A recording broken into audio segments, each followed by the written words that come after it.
France, we talked about this last time, its destruction and the war, its damage, and the system of numbering that it revealed to us. The fact that the stones are numbered to be assembled by number on the site. Grant, are you allowed to take your mask off? There we go. Yeah. All right. That'll help matters. We saw the chapel where the king-to-be awaited his introduction into the cathedral, this grand facade, with glazed tympana over the doors. The last bit of glass in the facade, seen here from the interior. Beautiful building. We looked at Amiens, tall. The rows way up there indicating the proportions of the nave beyond. This plan that I said we might imagine as difficult to achieve in reinforced concrete, so delicate are the members that we see here. And the far right elevation of the nave wall.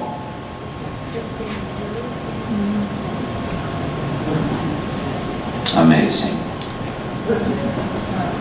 We looked at Beauvais, twice collapsed, rather confusing scheme, but 165 feet, and even this seems to have been possible. The undermining of the foundations is what led to its collapse. We looked at Bourges, a maverick in almost every way, 5 portals rather than the usual 3. Great, massive, powerful facade, no transepts. A simple, single volume with very high first interior side aisles that yield a second clerestory and a totally different feeling from the Chartrain school. We looked at Saint Denis in its late nave and choir.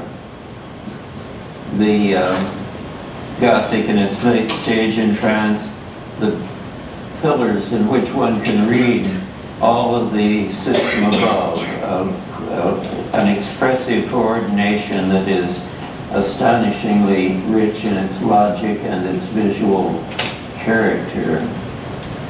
The glazed triforium you see down at the end above Suger's chapels of a century earlier.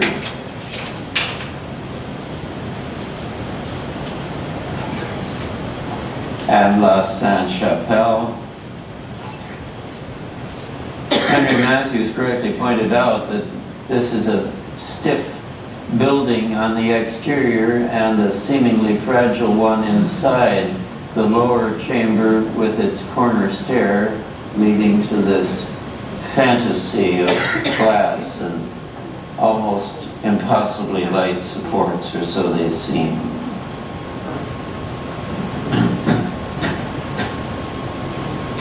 And this brings us to this sceptred aisle. Someone asked about Carlisle the other day. I had never included it in these courses because it's not particularly essential to our story, but I thought I would throw in a couple of slides just to show perhaps why I don't include it much. It's not a dramatic building in any way except for its famous eastern window, which is quite an elaborate bit of tracery. It is in England, by the way, although just by a whisker. It anchors the western end of Hadrian's Wall. Hadrian, of course, didn't know that, but there it is. Now, this is a building in France that we haven't talked about because it's not important to our story in the French aspect of our sequence. It's Sens, S-E-N-S, Sens, the cathedral at Sens. Not a great success, and as I've said, not essential to our story, except for its master mason. The interior is rather decent example of the early Gothic with the 6-part vault, as you see it here. Not a particularly high proportion. And here the side elevation of the nave. You can see that the columns alternate with compound piers, and this is a reflection and expression of the 6-part vaulting up above. The importance of this, the reason why it's here in the day that we're talking about England, is because of its master mason, Guillaume de Sens, William, as he's known in England, and that is where he goes. This is Canterbury.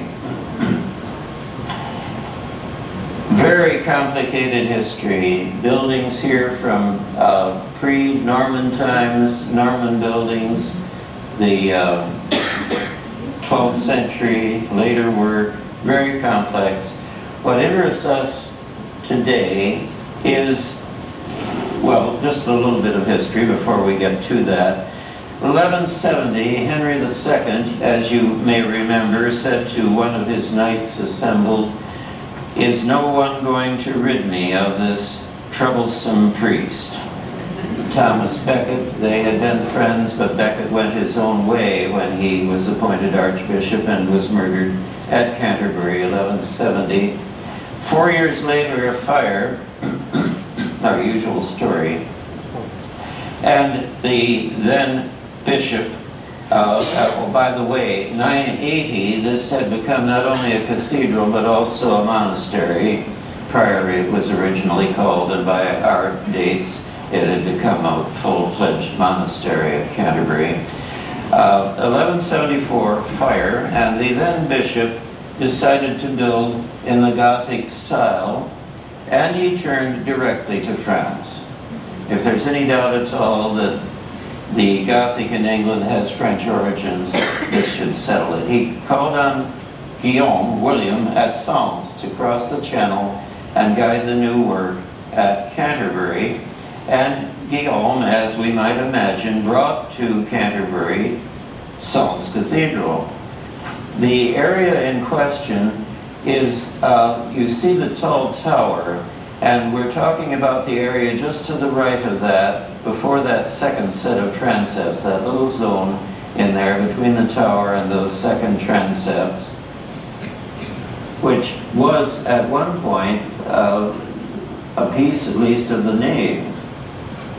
Here the plan, complex history, but we start at the far left, the long nave with its complicated vaulting shown here in lines, and then that crossing tower mass. And then immediately to the right of that is our zone that we're talking about, where you see the sexpartite vaulting drawn in.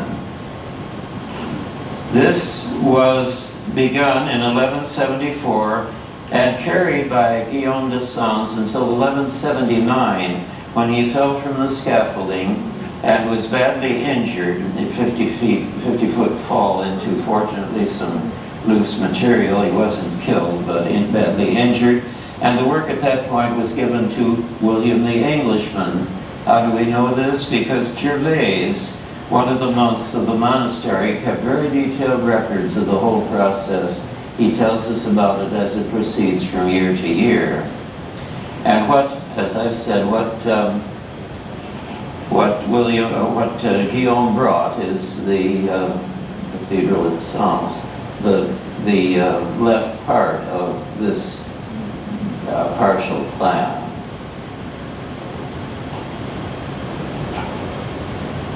It is the forward bit of this image. You can see the sexpartite vaulting up above and the alternating column and pier system of Sens. It's simply Sens brought to England.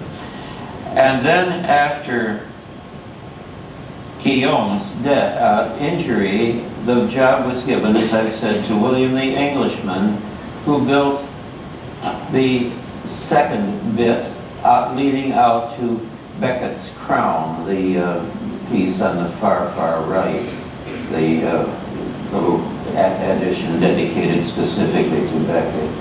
And this is the work of William the Englishman, and as you see, it's rather different. Simpler in some ways, not an alternating system anymore. William the Englishman bringing the work farther east at Canterbury. So, Opus Francoginum comes to England in the hands of a French master mason, and we have its beginnings. This is Sarum, what remains of it.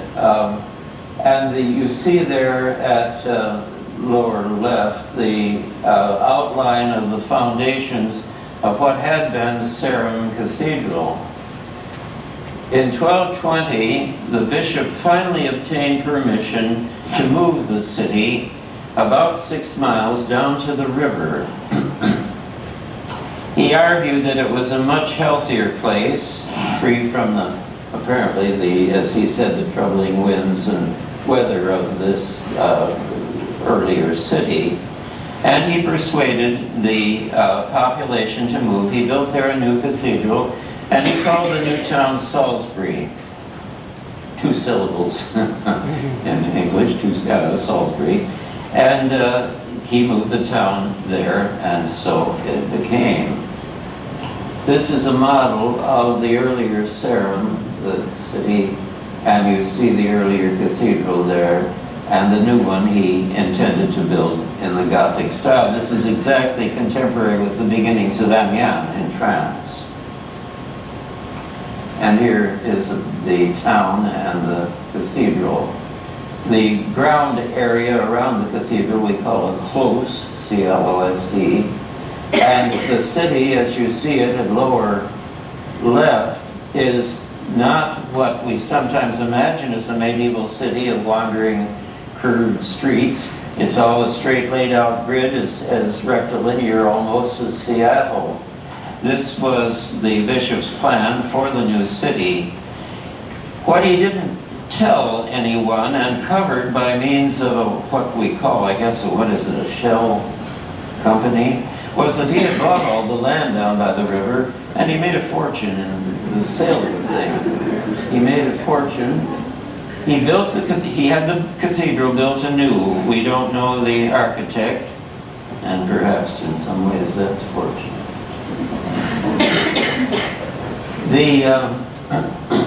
The building from a distance or from the air masses up quite beautifully, and from a distance makes a very picturesque composition ascending to that spire. Excuse me just a moment.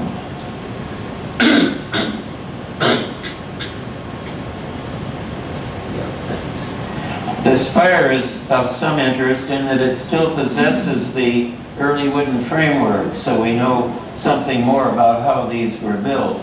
The frame armature on which the stone was attached and laid for the spire, and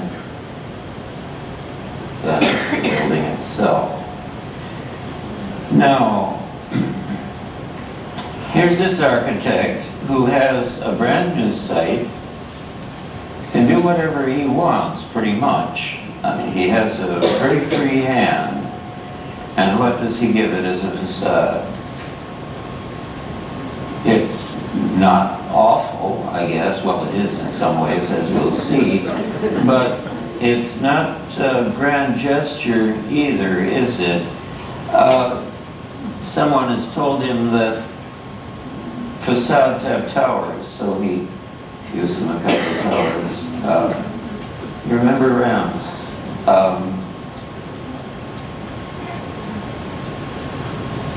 And this is what our man does. It's tolerable, but my goodness, with a clean slate, surely we could have done something with something memorable about it. It's pedestrian. And then we look at the details. Look at lower right. There's a big window down there, and over it is a molding, and then the molding zonks off on either side into the wall. What is he doing? Here, look at that corner just right of center. He started something and he zonks it into the wall with no thought for its relationship to what goes on beside it. The facade is full of this kind of thing. Look at that. Architects are supposed to design. This is buying Gothic bits from the bookstore and sticking them on masonry. Flying buttresses. He starts out on the right there with a couple of flyers, and then he drops one down on the roof. He figures, why go to all that trouble? And then he forgets the whole thing entirely and says, well, why do they need flyers? Let's forget it.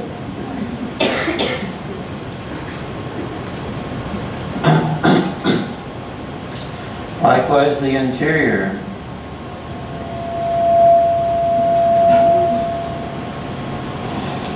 What we notice most is that horizontal strip running the length of the thing and the dark piers.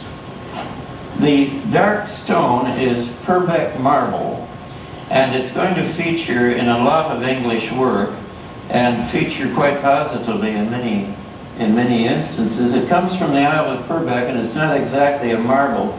It's really a very dark limestone, but it makes for contrast and coloration that can be quite successful, but here I think is not. It makes that horizontal strip. And you think back to, this is France. There's the column, and from it the shafts arise, continuing up the wall until they get to the vaulting, which they support.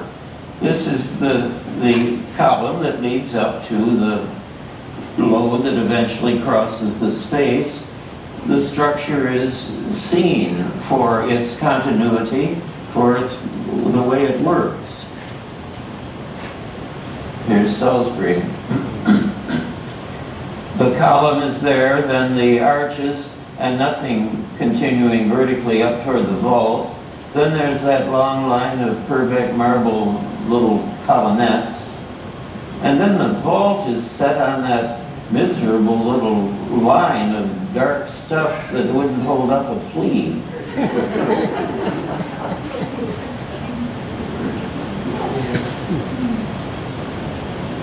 We look at the end condition.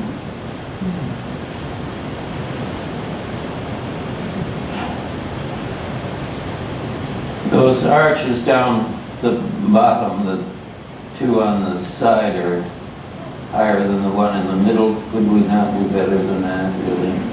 And then you look up at the next arcade above, where the lower colonnettes of the triforium run into the higher dark colonnettes of the end arcade and have no relationship to one another. This place drives me crazy. It has one certainly very redeeming feature. It has a cloister, but it was never an abbey. The cloister was built because the bishopric thought it was beautiful. That's its only reason for being, and I think it's a good one. I can buy that. But you asked why I found Salisbury unsatisfactory.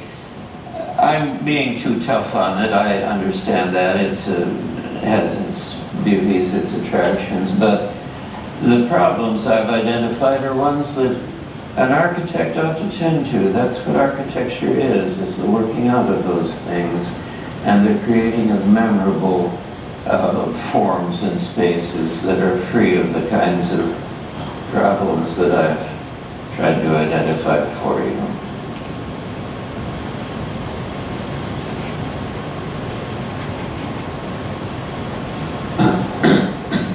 And now we turn to something quite different.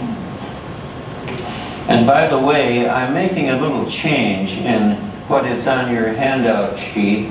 There are two ways of discussing the Gothic in England. One can do it chronologically, and if you do that, you're jumping all around, all over the place, because many of the buildings in England have parts and pieces done at quite different times.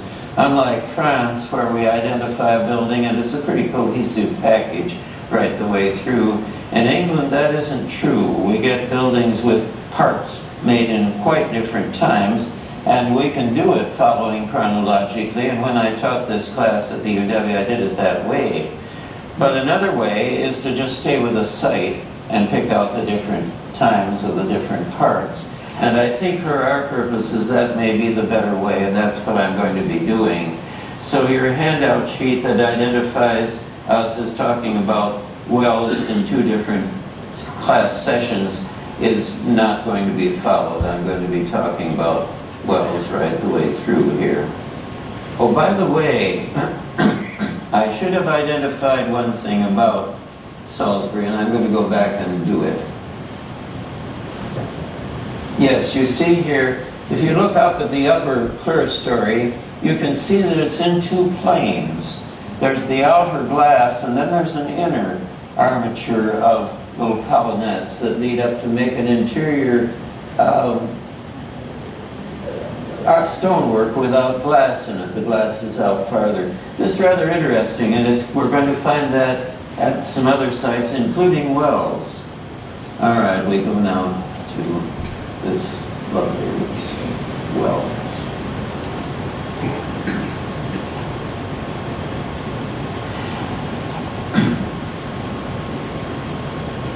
This is the town.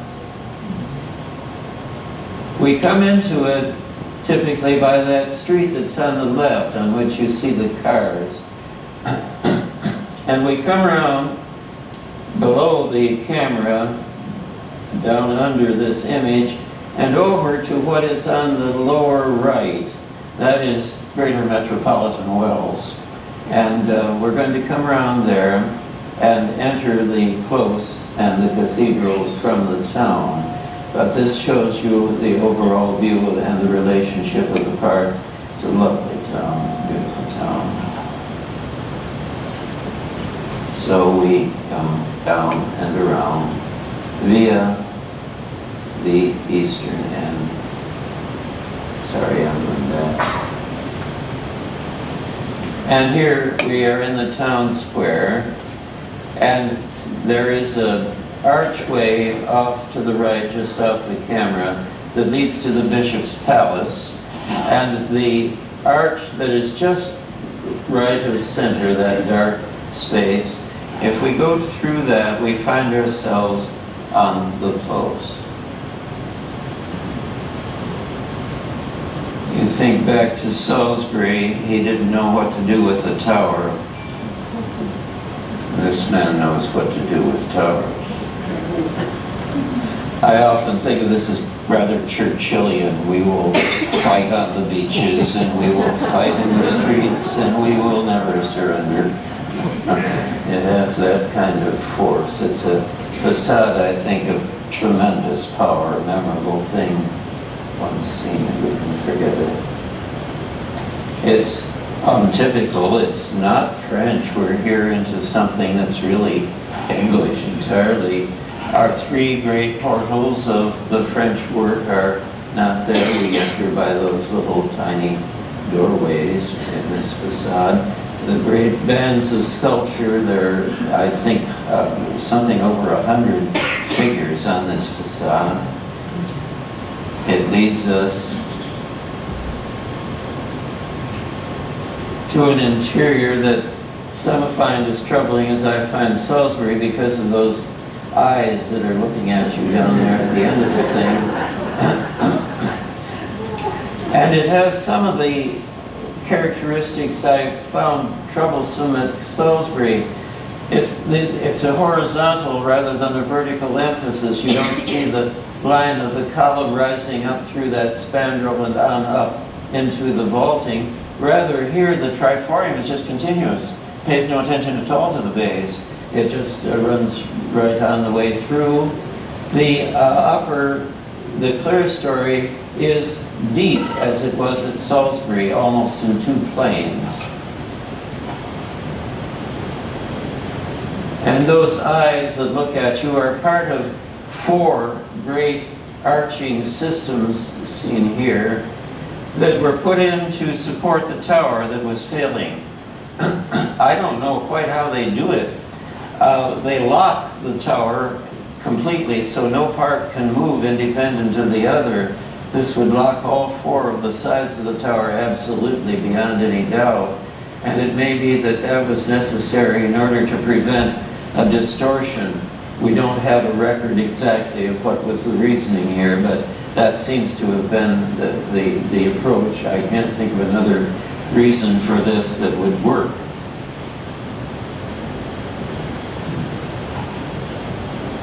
But then the nave elevation itself, and again, unlike Salisbury, we have no continuous vertical, but here the vaulting does come down on something that looks capable of holding it.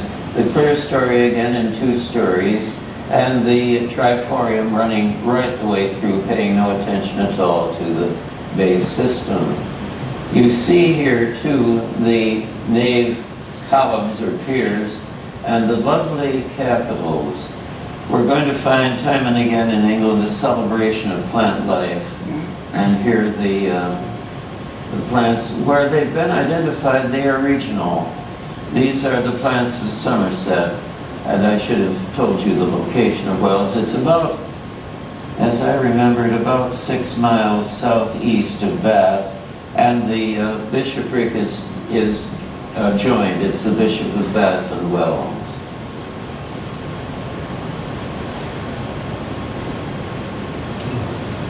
The vaulting, rather pretty stencil work. And here you can see very plainly the depth of the clerestory, that thick wall. There's something Norman about the mass of that wall system, medieval fires.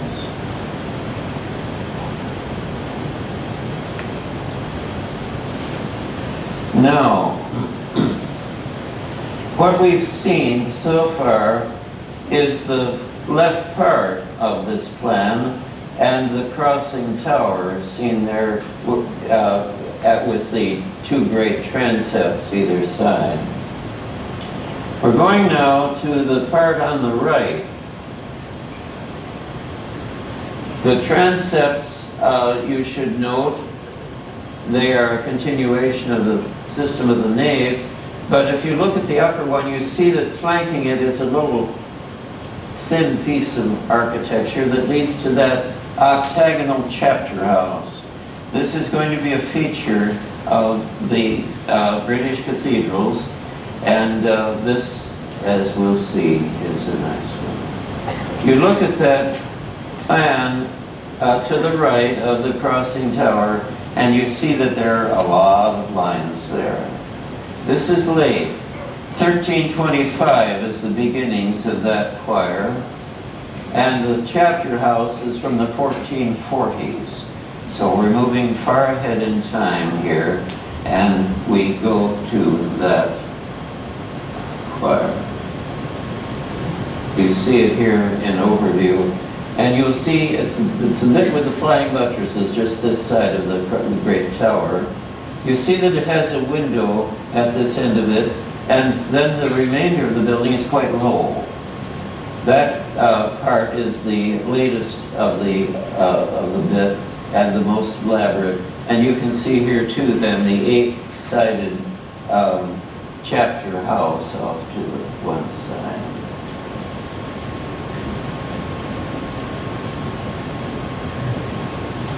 This is the choir. And that vaulting we call Lierne, L-I-E-R-N-E, Lierne vaulting. It has here no structural purpose that I can see whatsoever. It's merely pattern on the vault surface. The actual structure, I think, is those arches that rise and cross. You can see them picked out by the single line on the column day lines. There is the window at the end. And I think it's hard here to see that zone just above the nave arcade and below the clerestory, but it continues around uninterrupted across the end of the space, as you see it here. And here is where this, well, among other examples, it sets itself apart from Salisbury. You see the window mullions, and you see that they come down into the solid wall, and the pattern on the wall is aligned with them. They're coordinated. The parts go together. It's seen as a design of interrelated features and elements, and this is what an architect ought to do. It leads down through those paired lines down to the arcade below, and as you see, the lines coordinate with the arcade. They align with the arcade below. And that arcade now leads us into that lower part of the building that you saw in overview. I'm going to take you back. Yeah, here. You see now the window that we've been looking at, and the lower part of the building down in the nearest to us. And are you solidly seated in your chairs? This is the transition. We're looking back now to that choir with its lierne vaulting. And we have above us what we call tierceron vaulting, the lines that run from a spring point straight to a ridge. Here we can see a pattern that makes some degree of structural expression sense.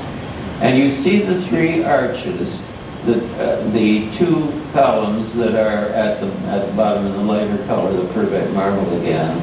That is the three spaces that we were looking at that lead us back then to the Lady Chapel. You see here the transitional space and the Lady Chapel. This is late, the 1340s, and it's elaborate. This can't be French, this is England.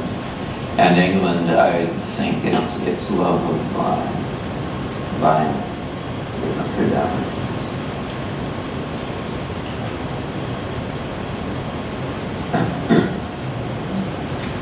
This is a stairway that you saw on plan as that little space that comes round, and I'm going to take you back there so you understand it. Yes, you see here off the north transept that little space that leads back to the chapter house. And you can see the chapter house here. You can't see the stairs so well. If you can see to the right of the chapter house, the octagonal form there is a bridge that crosses that Sadler Street that we came in on and leads to a housing development for the workers of Wells that is reached by, well, it's a bridge across Sadler Street, and then it descends into that Vicar's Close. And we're going to be looking now at that. I love this stair. This is the one where you may remember I asked you earlier if you want to restore it to its original shape as was done in Chaplin. Do you want those stones recut, or do you like them the way they are? I like them. What do they, it's what Ruskin called the lamp of memory. The ability of a building to tell us something about its own past and the past of its community. This tells us that centuries of people have gone here. This is a used place. It's been an experience that goes back in time.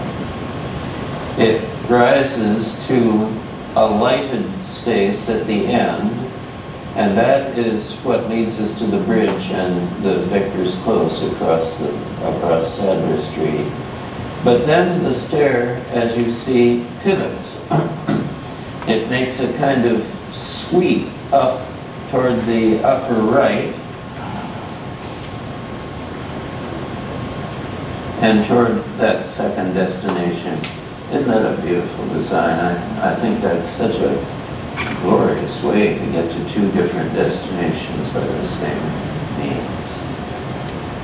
And it leads us to the first of the chapter houses that we're going to see.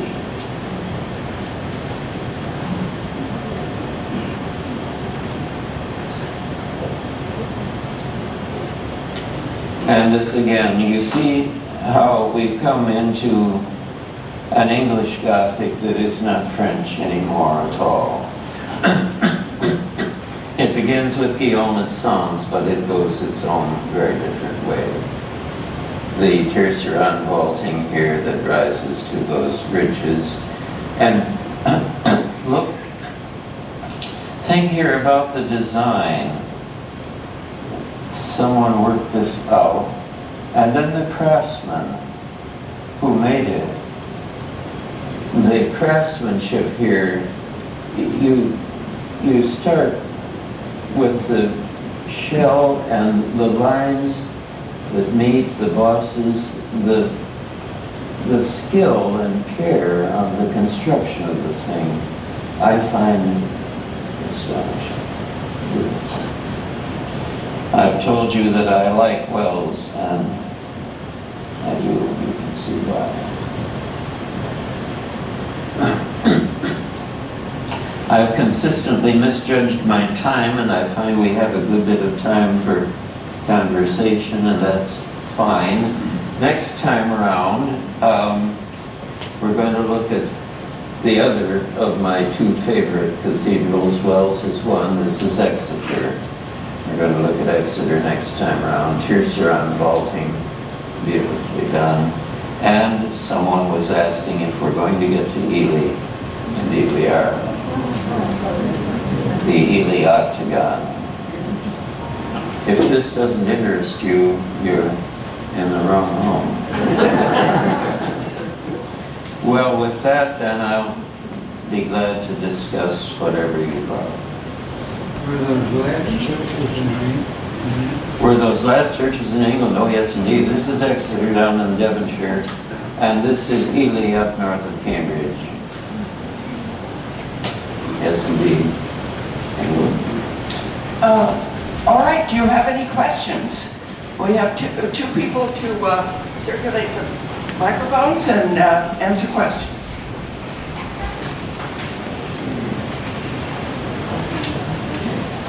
And It's on. I noticed that wells, there's coloring on the ceiling. Is that, Yes. is that a recent addition, or is that how it was originally and they just showed it? She asks about the coloration in the vault. It looks to be stencil work, and I don't know what its date is. I don't mean the stencils, I mean there was a kind of rose color on the fan vaulting and one of the blue between the ribs. Oh, really? But Maybe it's just the photograph. I don't know of coloration other than the See the stenciling. blue? Here, Yes. bluish, yeah. Is that painted or is it just photo? I think it's just a reflection. I don't think there's paintwork there, no. There is the Purbeck marble used here, I think, more sensibly. But I don't think there's paintwork, no. But I've been told that originally the cathedrals were painted in bright colors. Is that right? She raises the point about cathedrals being painted in bright colors. We know the facade of Amiens was painted quite brightly. There isn't, so far as I know, there isn't trace work other than that, of that, well, garish, I guess is almost the word I'd use. No, that I don't know of other examples like that at all. I was going to add something, what was it? I forgot. Do you have any questions over here? Okay.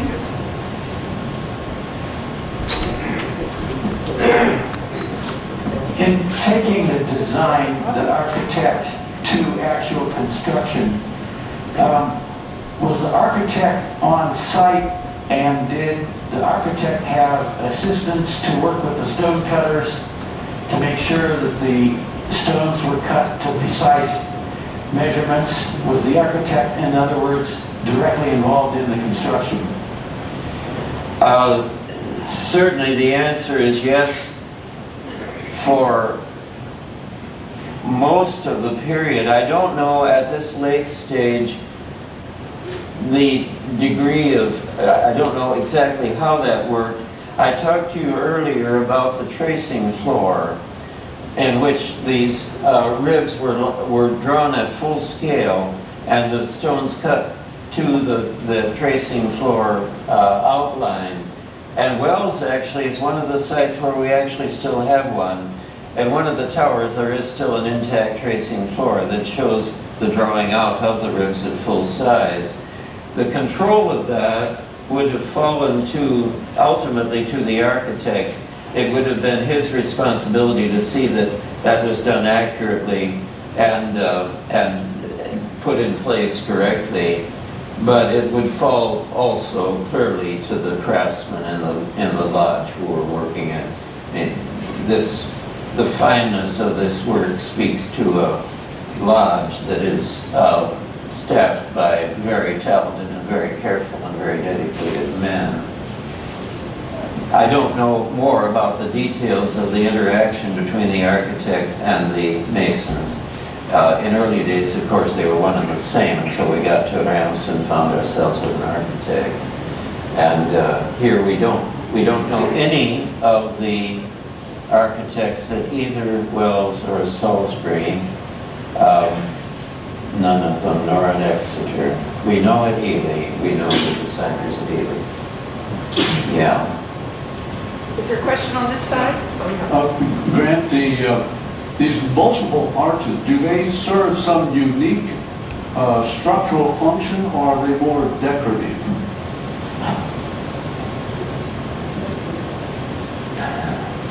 I'm trying to think how to answer that. They certainly are decorative, there's no question about that. But yes, no one has gone up into the chambers above that I know of since the roof was first put on. I don't know of any records of what's above the vaulting. But my guess is that yes, it's all structural. Yeah, I think so. First of all, it could be. And secondly, there is no alternative to using the vaults unless there's a wood structure up there, which I doubt very much. Yeah. The side? Yeah. It strikes me that these forms would almost be more easily and reliably achieved with wood. So, and we were talking about the choice of stone versus wood. Oh,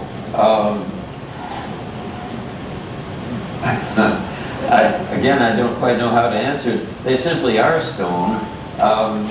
There was the old issue of fire, of course, that began this whole business of masonry vaulting. But they are stone. Would they be easier in wood? I don't know. Carving those pieces is no picnic. Carving them out of English oak. My father was a sculptor and worked in wood primarily, and I just said he'd find this stuff going as a wood construction. My guess is it Connie? Yeah. My guess is that it's almost easier in stone. Yeah, yes. Yeah. On this side?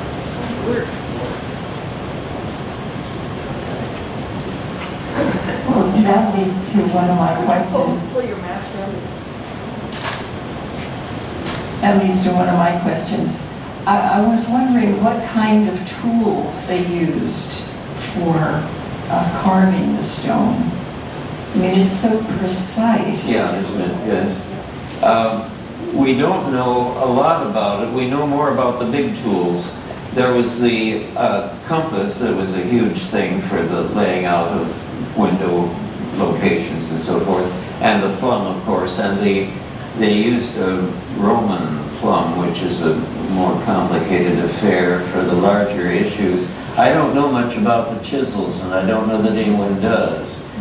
We assume it was chisels.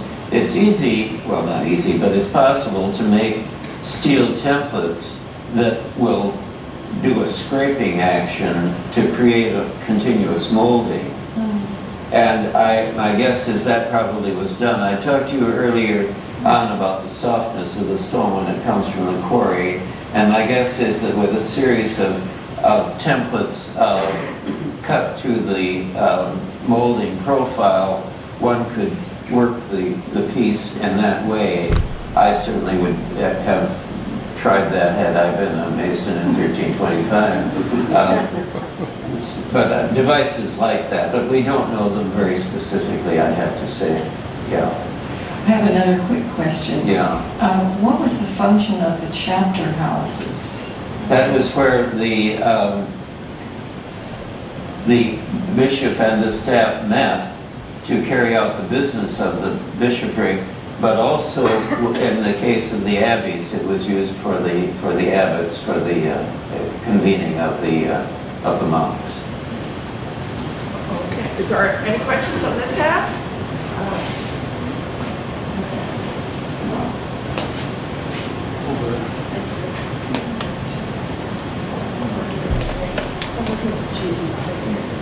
One quick question. Grant, is when they moved the cathedral at Salisbury and built the new one, I noticed that there was just a line in the ground. Did they tear the old one down and use the stone to build the new one? Exactly. Yeah, Okay. exactly. Great. Yeah, that of course is done a lot in history. Hatshepsut's mortuary temple in Egypt was built out of, as it came up, Mentuhotep's came down. Mentuhotep's was the quarry for Hatshepsut's temple, and that happens quite a lot. In some cases to the great loss of important structures. But yes, they reused the stone from Sarum, and it's identifiable in the new cathedral. You can tell the difference in the quarry.